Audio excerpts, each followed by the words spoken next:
한 주간 저와 여러분이 인도받을 말씀은 마가복음 2장 10절입니다. 마가복음 2장 10절입니다. 지금 PPT는 좀 잘못 기록이 됐네요. 업데이트가 안 됐네요. 우리 주어 복음을 하겠습니다. 마가복음 2장 10절입니다. 우리 한 목소리를 같이 한번 읽어보겠습니다. 그러나 인자가 땅에서 죄를 사하는 권세가 있는 줄을 너희로 알게 하려 하노라. 아멘. 자, 예수 그리스도를 통한 새로운 통치라는 제목으로 말씀 증거하겠습니다. 우리 다 같이 인사 나누겠습니다. 새로운 통치를 누립시다.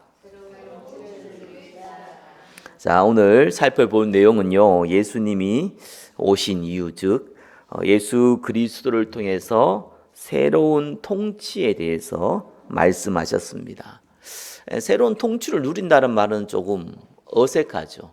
어떻게 보면은 쓰지 않는 용어입니다. 왜냐하면 통치란 단어를 쓰면 어떤 느낌이 듭니까? 다스리는 게 아니라 다스림을 받는 거지요. 그래서 통치는 약간 조금 억압, 좀 불편한 이 의미를 담고 있습니다. 자, 그것이 세상 통치거든요. 세상은 통치하려면 어떻게 합니까? 통치는 무조건 윤리 도덕이 아닙니다. 그렇죠? 통치는 힘에 의해서 움직이는 거예요. 그거는 부인 못하는 겁니다. 그게 나쁜 게 아닙니다. 그게 정확한 겁니다. 힘에 의해서 통치가 이루어져요. 강한 자가 약한 자를 통치하는 겁니다. 약한 자가 강한 자를 통치하는 것이 아닙니다. 자, 근데 세상의 통치는 어떤 의미냐? 강한 자가 약한 자를 통치를 하는데 그 통치를 받는 자의 희생을 요구해요. 그것이 세상이 말하는 통치입니다. 그러니까 통치를 누린다는 말 자체가 어폐가 있죠. 왜냐하면 내가 고통을 당하는데, 내가 손해를 보는데, 내가 억압을 당하는데, 그죠? 그걸 누린다? 이상하잖아요. 자, 그러나 하나님 나라의 통치는 완전히 다른 개념입니다. 힘에 의해서 통치되는 것은 동일합니다. 하나님의 능력에 의해서 통치되는 거예요. 자, 다만 통치받는 자가 아니라 통치하는 자의 희생에 의해서 통치가 이루어집니다. 완전 반대죠. 통치받는 자가 희생당하는 것이 아니라 통치하는 자가 희생하는 거예요. 그것이 성경에서 말하는 하나님 나라의 통치입니다. 자, 그러면 우리는 통치를 받는 자죠.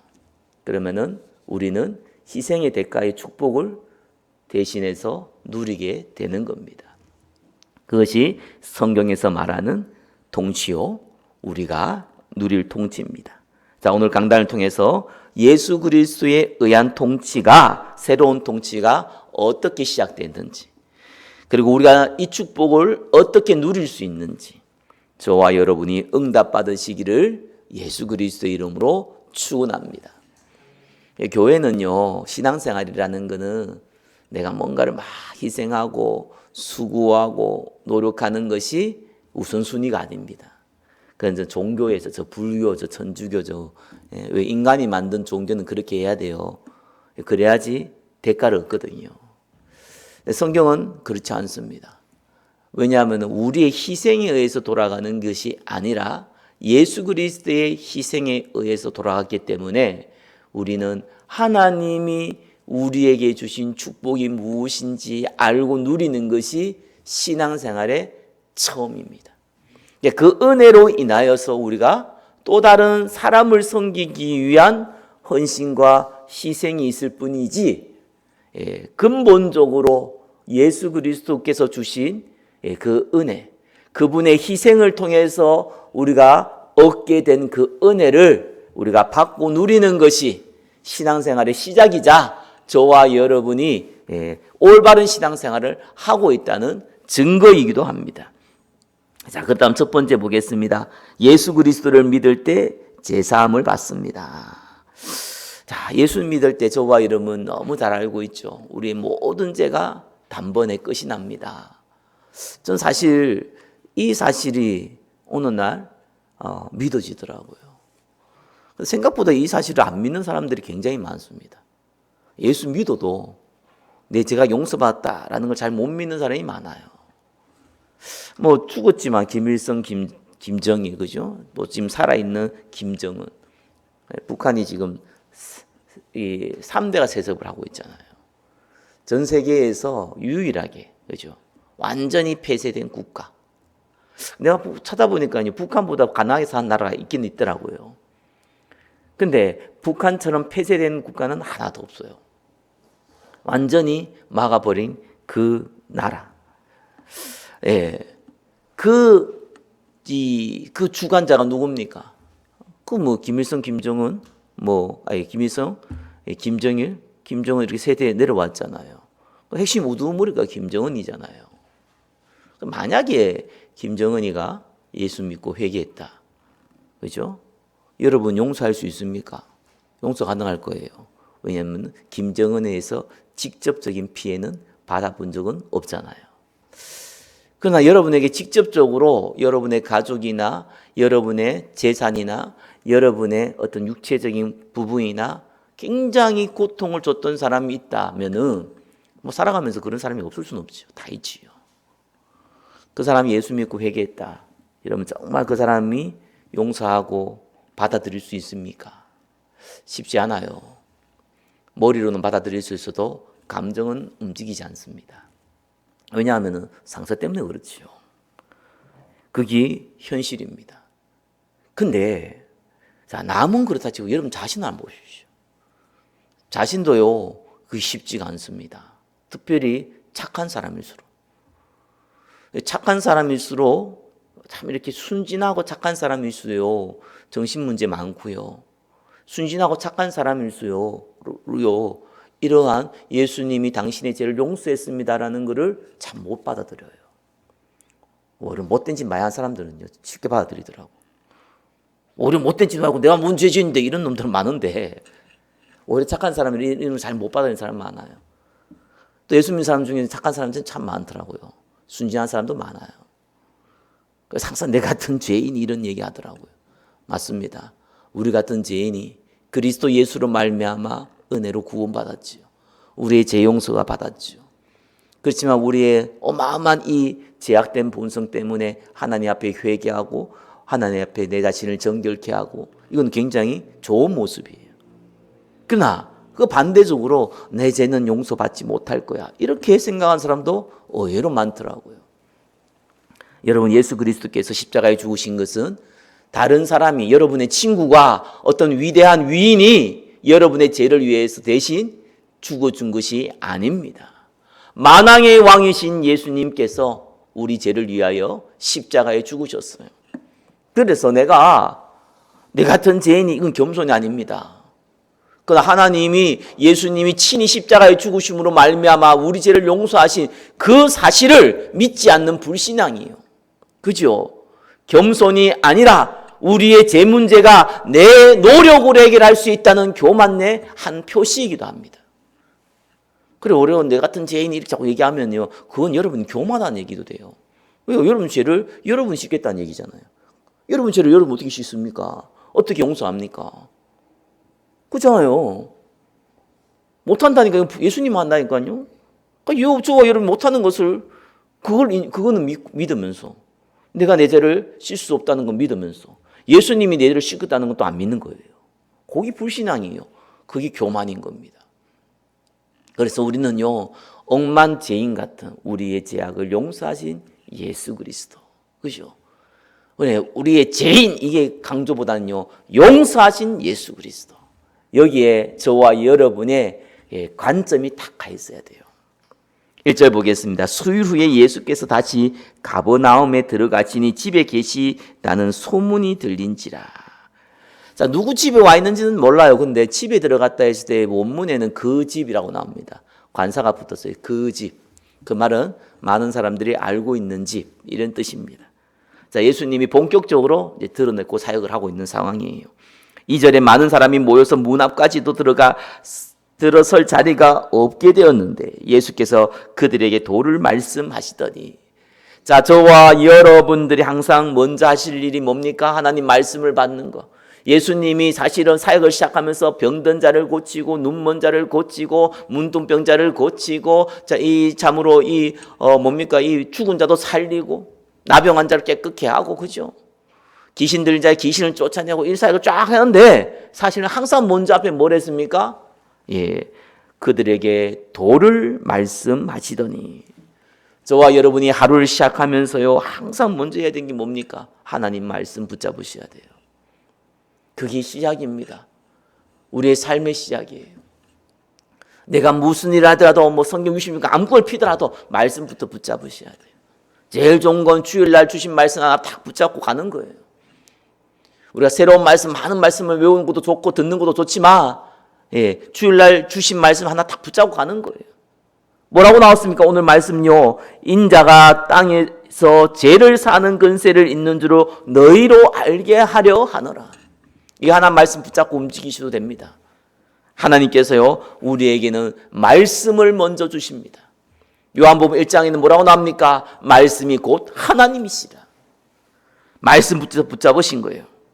자, 그러고 나서 보니까 3절에 보니까 사람들이 한 중풍병자를 네 사람에게 메어가지고 예수께로 왔다. 자, 여러분 중풍병자가요 그 중풍 걸리신 분 그죠?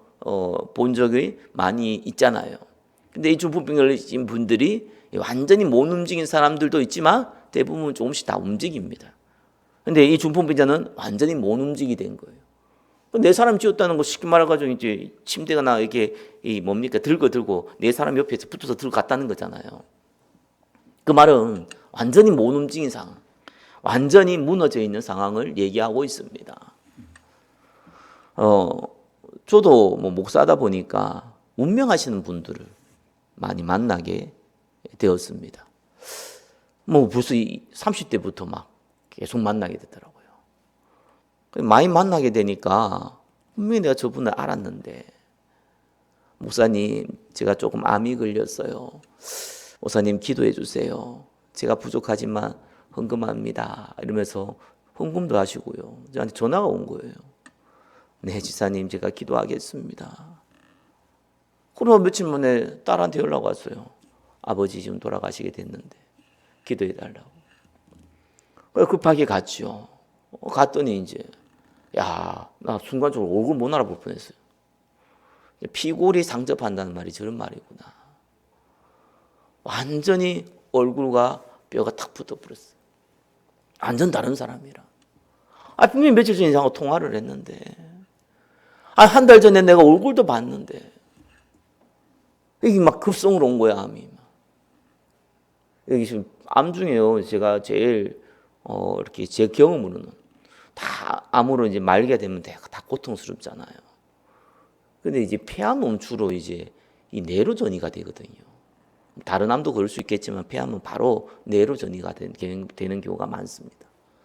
그럼 사람은 이제 완전히 이제 뇌가 딱 멈춰버려요. 저희 아버지도 이제 돌아가실 때 폐암으로, 저희 어머니도 폐암으로 돌아가셨는데, 그럼 뭐 이제 화장실에서 그냥 하나님 은혜로 단번에 데려가시더라고요. 저희 아버지는 좀 병원에 있으셨어요. 분명히 방문하고 아버지 이런 상황입니다. 아버지도 인정을 하더라고요. 그래 이제 됐다고. 이러고 딱 며칠 있다가 이제 다시 갔더니 완전히 뭐랄까 몸체가 이런 상황이 있는 거예요. 내가 너무 마음이 아프더라고요. 뭐 그래서 며칠 고생하다고 가셨어요. 사람은요 영적으로도 육적으로 한 방 맞으면은요 완전히 인생이 달라집니다. 그게 우리 인생입니다. 그건 나이도 상관없더라고요. 젊냐 늙으냐 아무 상관없어요. 어리냐 뭐 아무 상관없고 건강했냐 뭐 아팠냐 아무 상관없어요. 저는 약을 달고 사는데도 뭐 지금까지는 뭐 아무 문제 없이 살고 있습니다. 건강하게 사는데 하루아침에 변하는 사람도 많습니다. 그게 우리 인생입니다. 이 중풍병자 인생이에요. 그래서 이 중풍병자 이거 완전히 무너져 있잖아요. 4명의 친구가요. 이 친구를 정말 아끼고 사랑했나 봐요. 참 어쩌면 이 중풍병자의 어쩌면 참 세상적으로 보면 세상 인생 성공했어요. 왜 그렇습니까? 이 친구 살리겠다고 4명의 친구가요 와가지고 무슨 일을 했냐니까 4절에 보니까 무리들 때문에 예수께 데려갈 수 없으므로 그 계신 곳에 지붕을 뚫어 구멍을 내고 중풍병자의 누운 상을 달아내리니 이거 여러분 한 상상을 해보세요. 이게 지금 가능한 일입니까? 이때 시대의 지붕은 뭐 지금처럼 뭐 시멘트 바르는 지붕은 아니잖아요. 나무와 집 이런 것들 흙 이런 걸로 구성되어 있습니다. 여기 집에 어떻게 나무 집에 그 지붕을 뜯어냅니까? 여러분 지붕 뜯어내면 난리가 날 거 아니에요. 아무리 사람이 많아서 못 들어온다고 하더라도 일반적으로 사람이 너무 많다. 지금 예수님 만날 것도 불가능하다. 그러면 다음에 오든가 좀 기다려 보든가 아니면 내일 새벽에 오든가 예수님이 끝나고 나올 때 다 나 만나든가 이래야 정상이잖아요. 근데요 안 되겠다 까짓 거 모르겠다 이래가지고 위에가 지붕 뜯어버려. 자 지붕 뜯을 때에는 생각을 했겠지요. 비용을 다 안 물어줄 거 생각을 했겠지요. 그거 안 물어주고 생각하고 지붕 뜯으면 큰일 납니다. 그죠? 난 몰라 이렇게 할 수 있는 시대가 아니에요. 이때도 법이 다 있었어요. 나무 집을 뜯어가지고 이게 지붕을 뚫고 구멍을 냈다 하잖아요. 그 흙과 나무로 지어졌기 때문에 지붕을 뚫고 그 다음에는 이 평판 돼 있을 거 아니에요. 거기에도 구멍을 뚫어야 돼요. 온갖 먼지가 다 흩날릴 거 아닙니까? 집주인 입장에서는 황당무계했을 겁니다, 지죠. 그리고 그 안에 모여있던 사람들을 봤을 때도 이게 지붕 무너지고 있으니까 지붕 뚫어내고 구멍 내고 있으니까 다 피했을 거 아니에요. 얼마나 황당하겠습니까? 당연히 뭐 예수님 있을 때는 말은 못하겠지만 나갔으면 예수님 떠나고 나면은 변상해 내라고 이제 뭐 싸움도 붙었을 것이고 황당한 일이 벌어진 겁니다. 근데 이 친구들의 머릿속에 딱 한 가지만 있는 거예요. 뭡니까? 이 중풍병자 걸린 내 친구가 예수님을 만나면 살 수 있다. 아니 산다. 살 수 있다 가지고는 그짓 못합니다. 그 행동 못해요. 반드시 산다. 라는 확신을 갖고 움직인 것을 우리는 알 수가 있는 겁니다. 신앙생활은요. 믿음을 한다 그러잖아요. 근데 이 믿음에 굉장히 중요한 뒤에서 이 믿음을 굉장히 저와 여러분 끌어주는 원동력이 있습니다. 그게 뭡니까? 갈급함이에요. 여러분 갈급함을 잊으면 안 됩니다. 목마른 사슴이요 시냇가를 탔듯이요. 우리는 매일매일 하나님을 향한 갈급함이 있어야 돼요. 이 갈급함이 없으면은 신앙생활은 무기력해집니다. 여러분 어려운 일 당하면 갈급할 것 같죠? 그때뿐이에요. 시간이 조금 지나면요 적응됩니다. 희한하죠. 어떤 정신병도요, 어떤 육신의 질환도요, 어떤 고통도요 처음에가 어렵지 한 달, 2달, 3달 지나면요 거기에 적응합니다. 익숙해집니다. 하나님은 그를 만들어 놨어요. 자, 육신적인 건 그러다 친데 영적인 건 다르잖아요. 내가 하나님을 어떻게, 저와 여러분이 어떻게 예수님을 믿게 됐습니까? 저도 갈급해서요 예수님을 만났어요. 하나님을 찾다가요 예수님을 만났어요. 예수 안 믿다고 만난 게 아니라 예수 믿고 있는데 교회만 왔다 갔다 하는데 예수님 살아계시지 않습니까? 나를 도와주시옵소서. 이러다가 만났어요. 그 전에 안 만났냐? 아니요. 예수님 믿고 다 믿는데 그 만남이 아니라 살아있는 만남을 가지게 되었습니다. 저는 인생에 쫙 보면서 하나님을 사랑하는 사람들이 특징이 있더라고요. 아니 하나님이 사랑하는 사람들이 특징이 있어요. 그 사람이 육신적으로 성공을 하든지 뭔 축복을 받든지 상관없이요. 갈급한 상황들을 자꾸 하나님이 만들어 가십니다. 안 그러면 안 찾아 하나님 그냥 뭐 먹고 살면 되지 뭐. 굳이 내가 뭐 예배드리고 내가 굳이 헌금까지 가면서 예배드리고 내가 기도하고 귀찮거든요. 귀찮아요. 어릴 때는 못 물어서 못하고요. 청년 때는 바빠서 못하고요. 나이 들었으니 힘들어서 못해요. 다 핑계뿐이에요. 뭘 하나님을 찾습니까? 귀찮은데 먹고 살기 바쁜데 놀 거 즐길 것도 많은데 뭔 내가 하나님을 찾습니까? 헌금까지 가면서. 안 믿느냐? 불신자 뭐 당연한 거고 믿는데 그냥 뭐 시간 되면 예배 드리면 되지 뭐. 그죠? 근데 하나님은 누굴 찾습니까? 시편 51편에 이래 나와 있죠. 그죠? 예, 하나님은 상한 심령을 받으신다.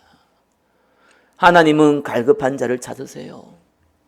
신앙생활 처음 한 사람이 갈급한 게 아닙니다. 하나님의 말씀의 인도를 받고자 하는 자는 갈급할 수밖에 없습니다. 그래서 저와 여러분 기도할 때도요. 하나님 나를 축복해 주셔서 하나님을 찾는 자 되게 해 주시옵소서. 나에게 상한 심령을 주옵소서. 꼭 문제 사건 터져야지만 우리가 상한 심령 가질 필요는 없잖아요. 평소에 하나님의 성령의 감동으로 내가 하나님을 찾고자 하는 그 상한 심령을 저와 여러분이 가지고 있다면은 그때 하나님은요 성령으로 역사하게 되어 있습니다. 자, 이럴 때에 예수님께서 5절이죠. 그들의 믿음을 보시고 중풍병자뿐만 아니라 그 친구들의 믿음을 본 거죠. 그러고 나서 중풍병자에게 이르시되 작은 자여 내 제사함을 받았느니라. 이 믿음이 갈급함에서 이 갈급함이 원동력이 되었다면 예수님이 여기에서 가장 큰 응답을 먼저 줬습니다. 뭘 줬습니까? 제사함을 받았느니라. 여러분 제사함을 받는다는 건 하나님 할 수 있는 일이잖아요. 그죠? 이게 제사함을 받는 거예요. 이게 진짜 하나님의 이 뭡니까? 가장 큰 축복입니다. 그러면서요 뭐라고 그랬냐? 작은 자야. 사실 중풍병자야. 이래도 되잖아요. 생전 얼굴 처음 봤는데. 그죠? 아니면 성도님 이래야 될 수도 있잖아요. 그죠? 근데 이게 뭐합니까? 작은 자야. 작은 자는 이게 뭐 테크노이라는 것 뜻으로 이게 무슨 뜻이냐니까 우리가 이제 자녀들한테 얘야, 아들아, 딸아 이렇게 하는 표현이에요. 친근함의 애칭입니다. 생전 처음 보는 사람에게 작은 자야라고 예수님이 직접 얘기했습니다. 그 말은 이 사람을 굉장히 측은하게 그리고 이 사람을 굉장히 긍휼을 가지고 사랑받을 자격이 있는 그 모습을 가지고 이 중풍병자를 대한 예수님의 모습을 보게 됩니다. 저와 여러분도요 이런 모습으로요 하나님 앞에 서야 돼요. 그렇죠? 하나님이 여러분 볼 때요 작은 자야. 저와 여러분을 볼 때요 긍휼을 입은 자요. 이렇게 돼야 됩니다. 하나님 앞에 무릎으로 나가시기를 예수 그리스도 이름으로 축원합니다. 나는 이 친구 4명들 보면서요 우리 성도의 모습이 이래야 된다. 건강한 성도, 아니 건강하지 않더라도 조금이라도 움직일 수 있고 헌신하고 할 수 있는 성도들의 모습이 모델이 이 친구 4명이다. 이 친구 4명이 어떻게 했습니까? 우리가 어려움 당하거나 힘든 사람할 때 힘내세요. 기도하겠습니다. 카톡으로, 문자로, 전화로 감사한 일이죠. 안 하는 것보다 100만 배 낫습니다. 그죠? 그러나 사실상요 진짜로 그 사람을 도우려면요 모가지 끝있고 은혜의 자리로 데려와야 돼요. 그게 진짜 그 사람을 살리는 방법입니다. 돈을 줘서 살릴 수 있을 것 같습니까? 힘을 줘서 말로서 살릴 수 있을 것 같습니까? 아닙니다. 사람을 살리는 것은요 성령의 역사가 아니면 불가능합니다. 저는 그 성령의 역사를 믿습니다. 여기 있는 자리도 그 성령의 역사를 믿는 줄 예수 이름 그리스도의 이름으로 축원합니다. 믿으세요. 성령 하나님은 사람을 바꿀 수 있어요. 죽은 자를 살릴 수 있고요. 문제 있는 자를 해결할 수 있고요. 질병을 치유할 수 있고 불치병을 치유할 수 있고요. 심지어는 죽은 자도 살릴 수 있습니다. 저와 여러분이 고민하고 저와 여러분이 고통당하는 그 문제 하나 해결하지 못하겠습니까? 하나님 앞에 와야 됩니다. 무릎 꿇으시길 예수 그리스도 이름으로 축원합니다. 지식도요, 노력도요, 수고도요, 헌신도요, 처음에 할 때 뭔가 하는 같이 조금 지나 보면은요, 다 거의 의미가 없습니다. 결국은 생사복의 주관자는 하나님이시고, 축복의 주관자가 하나님이시고, 응답의 주관자가 하나님이시고, 우리 운명의 주관자가 하나님이십니다. 그리스도를 바라보지 않는 이상은요 복을 받아도 문제요 안 받아도 문제입니다.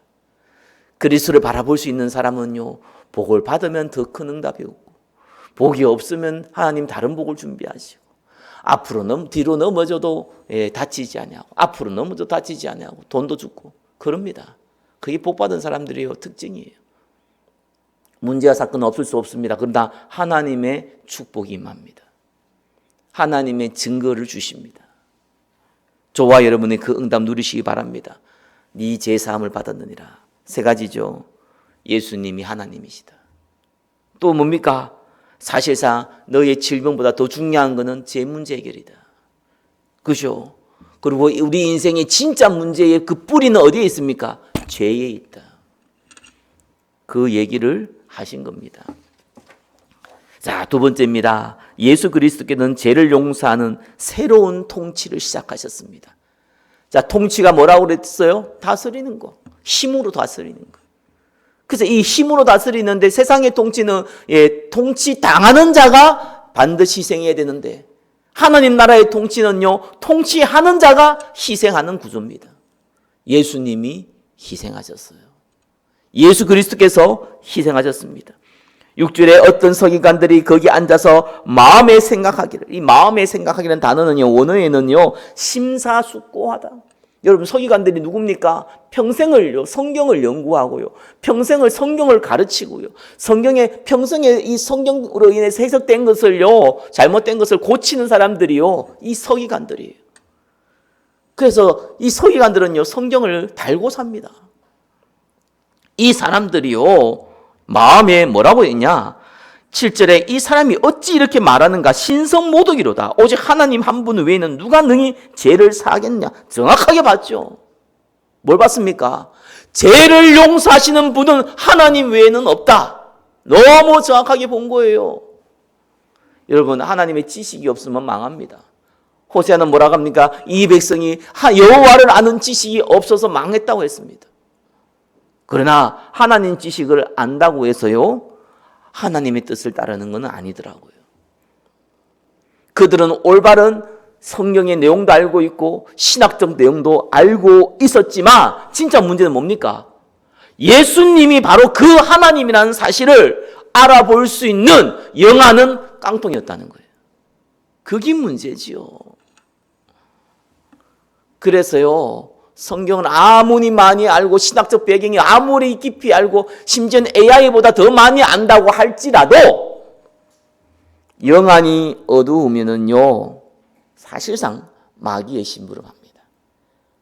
요즘은 챗GPT, AI 이런 거 나와가지고요, 야, 목사들이 죽을 맛이래요. 무슨 죽을 맛이라니까 물어보니까 특별히 청년들, 대학생들 막 이렇게 사역하시는 분들은요, 청년들은 대학이 물어본대요. 뭘 물어보냐? AI한테 다 물어보고 그거 다 얻어가지고 그걸 가지고 또 물어본대요. 미치겠대요. 대답을 하면은 AI가 훨씬 더 잘하는 거예요. 신경질 안 나더라고요. 그런 얘기를 들었습니다. 그럴 수도 있겠다. 어쩌면 성경의 배경이나 지식은 저도 참조를 많이 하는데 AI가 훨씬 나을 수 있겠지요. 그래서 그분이 중요한 결론을 했어요. 목사는 영성이 없으면은 이제는 완전히 죽을 것 같습니다. 그래서 맞다. 영성이 있어야 되는구나. 이 서기관들이 영성이 없는 거예요. 하나님의 계획, 하나님의 뜻, 하나님이 이렇게 하신 이유 전혀 관심이 없어요. 이 건에만 딱 눈에 잡혀가지고요. 어떻게 하면 예수 저기 인기가 많은데 저거 조금 말꼬투리 잡아가지고 인기를 뺏어가지고 우리가 다시 인기를 얻어서 우리가 잘 해먹고 잘 살 수 있을까? 여기에만 딱 관심이 있지. 영안이 탁 어두워져 버립니다. 여러분, 영안을 밝히는 방법은 중에 하나가 뭐 기도를 많이 하냐, 말씀을 많이 뭐냐, 사람이 깨끗해야 되냐? 아닙니다. 세상의 종욕, 안목의 종욕, 이생의 자랑, 거기에 안 잡혀야 돼요. 여기 잡혀버리면요, 어떤 진리의 말씀도요, 자기의 욕심을 이용해서 그걸 활용하는 도구로 만들어 버립니다. 대제사장이 뭐라 그랬습니까? 예수님 보고요. 한 사람이 백성을 위하여 죽어서 온 민족이 망하지 않게 되는 것이 너희에게 유익할 줄 알지 못하느냐라고 했습니다. 예수 사람이 지금 자기가 왕이라고 사람들 떠받들고 있어가지고 로마 우리가 속국을 받고 있는데 로마 사람들이 이걸 듣고 이 로마 지배자들이 듣고 우리 유대인들 다 죽일 수 있다. 그래서 그 사람 빨리 죽여야 된다. 그래야지 우리 유대인들이 지금 로마 속국이기 때문에 살아남을 수 있다라고 누가 얘기했습니까? 성경을 제일 많이 알고 제일 존경받는 대제사장이 이 얘기를 해요. 그죠? 영안이 어두워져 버린 겁니다. 성경은 너무나 잘 알고 세상의 지혜도 너무나 잘 아는데, 방법도 너무나 잘 아는데 영안이 어두워져서 하나님이신 예수님을 십자가에 못 박는 이런 완전히 저주받을 일을 행하게 되는 것이죠. 그래서 저와 여러분요, 동기 버리셔야 돼요. 육신의 정욕, 안목의 정욕, 이생의 자랑 버리셔야 돼요. 그걸 어떻게 버려야 됩니까? 여러분이 하나님 앞에 무릎 꿇으시면 됩니다. 자, 8절입니다. 그들이 속으로 이렇게 생각하는 줄 예수께서 곧 중심이 아시고 이르시되 어찌하여 이것을 마음에 생각하느냐. 중풍병자에게 네 제사함을 받느니라 하는 말과 일어나 네 상을 가지고 걸어가라 하는 말 중에 어느 것이 쉽겠느냐. 둘 다 어렵죠. 네가 제사함을 받았다. 이게 쉽겠습니까? 엄밀하게 이게 더 어려운 건데, 그 다음에 일어나 걸어가라. 둘 다 어려운 얘기죠. 근데 네 제사함을 받았다 이 얘기는요, 확인이 안 되잖아요. 인간의 입장에서는. 거짓말을 할 수 있는 거예요. 네 제사함을 받았다는 거. 그렇잖아요. 거짓말인지 진짜인지 확인이 안 되니까 사람의 능력으로 확인이 안 되잖아요. 자, 그러나 일어나 걸어가라. 이거는요, 사람의 눈으로 확인이 돼요. 그래서 어느 게 쉽습니까? 사람 입장에서는. 네 제사함을 받는다. 그게 쉬운 거예요. 왜? 거짓말로 할 수 있으니까. 확인이 안 되니까. 네 자리에 일어나 들어가라. 이거는 확인이 돼야 되니까 이건 어려운 일이에요. 그래서 예수님이 이 말씀을 하신 겁니다. 그래서 10절에 그러나 인자가 땅에서 죄를 사는 권세가 있는 줄로 너희로 알게 하려 하노라 하시고, 자, 눈에 보이는 일어나 걸어라. 이거는 불가능한 일인데, 그리고 이거는 왜 어렵냐? 눈에 보여야 되잖아요. 근데 만약에 이걸 행하게 되면은 눈에 보이지 않고 내 재상을 받는 일도 내가 한다라는 것을 너희가 알 수 있지 않느냐. 그래서 이렇게 말씀하신 겁니다. 자, 인자라는 단어는요, 다니엘서 7장 13절에서 14절에 종말론적 왕권을 가진 메시아를 상징합니다. 인자, 사람의 아들이라는 뜻인데, 우리는 하나님의 아들로 얘기하고 있죠. 근데 이 근원은 뭐냐니까 다니엘서에 나와 있어요. 다니엘서 7장 13절 14절에 제가 한번 읽어드릴게요. 내가 또 밤 환상 중에 보니 인자 같은 이가 하늘 구름을 타고 와서 옛적부터 항상 계신 이에게 나아가 그 앞으로 인도되매 그에게 건세와 영광과 나라를 주고 모든 백성과 나라들과 다른 언어를 말하는 모든 자들이 그를 섬기게 하였으니 그의 건세는 소멸되지 아니하는 영원한 건세요 그의 나라는 멸망하지 아니할 것이니라. 왕권을 가지고 온 그 메시아, 그 그리스도, 그 단어를 보고 인자라고 씁니다. 그래서 예수님한테만 쓸 수 있는 단어죠. 바로 예수님이 새로운 통치를 시작하셨다. 그죠? 그래서 뭡니까? 인자가 땅에서 죄를 사는 건세 엑수시아죠. 합법적인 통치권, 합법적인 통치를 행사할 수 있는 권한, 그게 건세입니다. 그래서 예수님께서 이 죄를 용서하심으로 말미암아 하나님 나라의 이 통치를 시작하셨다. 죄를 용서하는 그 통치를 시작하셨다. 그 일을 예수님께서 하신 겁니다. 세 번째입니다. 예수 그리스도께서 오신 목적은 병을 치유하는 것이 아니라 제3을 통해 구원받는 것이 목적입니다. 중풍병자에게 말씀하시되 내가 11절에 내가 내게 이르노니 일어나 내 상을 가지고 집으로 가라 하시니 그가 일어나 곧 상을 가지고 모든 사람 앞에서 나가거늘 그들이 다 놀라 하나님께 영광을 돌리며 이르되 우리가 이런 일을 도무지 보지 못하였다 하더라. 당연히 예수님이니까 우리가 지금 미래에 있어. 예수님 시대에 2000년 후잖아요. 성경을 보는 입장에서 예수님은 하나님이신가? 당연히 중풍병자에게 일어나라 했으니까 일어났고 당연한 거 아니겠냐? 라고 보지만 그때 당시에는 그 내용이 아니죠. 그냥 우리가 여기서 확인해야 될 거는요. 예수님이 첫 번째 하신 일은 병 고치는 게 목적이 아니라는 거예요. 제사함을 받는 것이 목적이라는 거예요. 제사함을 받아 구원받는 것이 목적이라는 거예요. 근데 이 목적을 이루기 위해서 예수님께서 표적도 행하셨다. 저는 이 말씀을 믿습니다. 성경에는요, 우리에게 이 건세라는 건 하나님 자녀에게 주신 건세거든요. 저와 여러분이 주신 건세는요, 다 있습니다. 예수 믿는 사람은 다 갖고 있어요. 이 건세를 가진 자에게는 하나님 분명히 약속을 했습니다. 요한복음 14장 12절에 뭐라고 얘기했냐니까, 나를 믿는 자는 내가 하는 일을 그도 행할 것이고 또한 그보다 더 큰 일도 행할 것이다 라고 나와 있습니다. 저와 여러분은요, 특별한 은사를 받아가지고 치유할 뿐만 아니라 그 특별한 은사를 하나님 주세요. 그러나 그와 상관없이요, 우리는 병을 치유할 건세를 하나님 주셨어요. 그렇죠? 마태복음 10장 1절에 뭐라고 합니까? 더러운 귀신을 쫓아내며 모든 병과 모든 약한 것을 고치는 권능을 주셨다. 성경은 분명히 약속하고 있습니다. 그죠? 심지어 누가복음 9장에 뭐라고 나오니까 모든 귀신을 다스리며 이렇게 나옵니다. 컨트롤이거든요. 귀신을 우리가 다스린대요. 야, 귀신 절로 가, 일로 와. 이걸 다스린다 그러잖아요. 다스리며, 그죠? 병을 고치는 권능, 권위를 주셨다. 그게 나옵니다. 누구에게요? 믿는 자에게.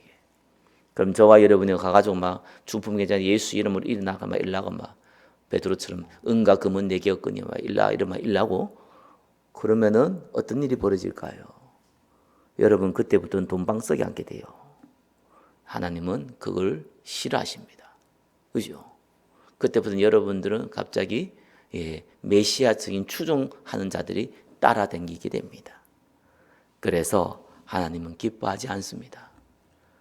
그래서 제가 이런 일이 어떻게 벌어질까 보니까요, 주로 이제 이 귀신 쫓는 거 말고 이게 병을 치유하는 거 보니까 주로 이제 후진국에서는 자주 일어나더라고요. 아, 그래, 하나님께서 병을 통해서 의사들 통해서 치료하러 다 만들어놨는데 그게 안 되니까 그렇게 할 수 없는 곳도 있잖아요. 아, 그런 일도 벌어지구나.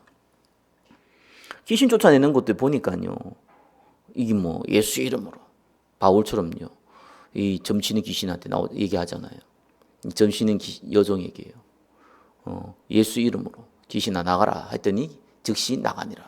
그럼 우리가 예수 이름으로 귀신아 나가라 하면 즉시 나가면은, 여러분 현장에 귀신들을 고통당한 사람 많거든요. 얼마나 쉽습니까? 간단하죠. 그러나 그거는 진짜로 성경의 한쪽 면만 본 거예요. 단쪽 면을 못 본 거예요. 아니, 그럼 내가 다리 아픈데 말이야.